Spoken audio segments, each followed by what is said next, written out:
The Quad, or the Quadrilateral Security Dialogue, was really a thought bubble of Shinzo Abe's back in 2007. Shinzo Abe first promoted this with his Japanese, Australian, and Indian counterparts then as a way of, as it were, rolling back the strategic tide against China. The problem was in all three capitals, that is Delhi, Canberra, and Washington, it met with an equivocal response.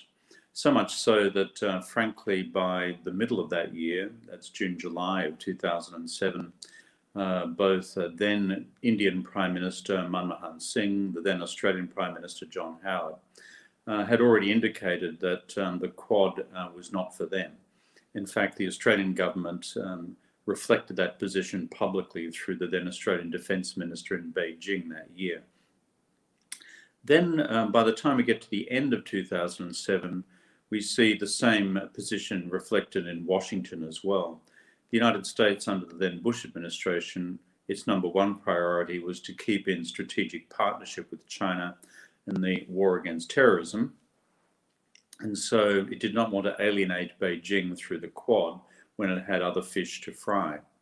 So that when I came to office, frankly, at the end of 2007, phase one of the Quad had been done and dusted, and by and large rejected by all three governments, and four, given that Abe was replaced then by Fukuda as Japanese Prime Minister, who then consigned the Quad to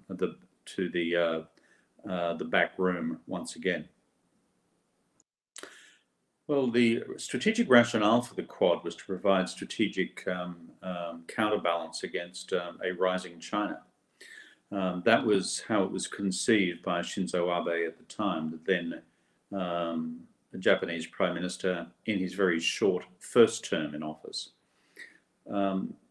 However, when you subjected that to further analysis, what the Indian government had said under Manmohan Singh was that India's overall bilateral relationship with Beijing, including its economic component, was more important than the Quad. The Howard government in Australia reached a similar conclusion. And then, as I said, the conclusion by the Bush administration, subsequently confirmed by a whole series of leaked WikiLeaks cables describing the internalities of the Bush administration's conclusions on this question in late 2007, it was plainly prioritizing the war against terrorism over any perceived threat concerning the rise of China. And furthermore, because this was the age of Hu Jintao and not the age of Xi Jinping, and Hu Jintao had by this stage not even begun really his had only just begun, I should say, his second term in office through until 2012.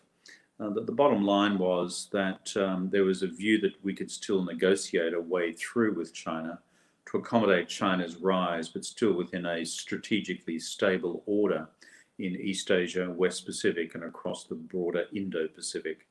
That calculus began to change by the end of Hu Jintao's term.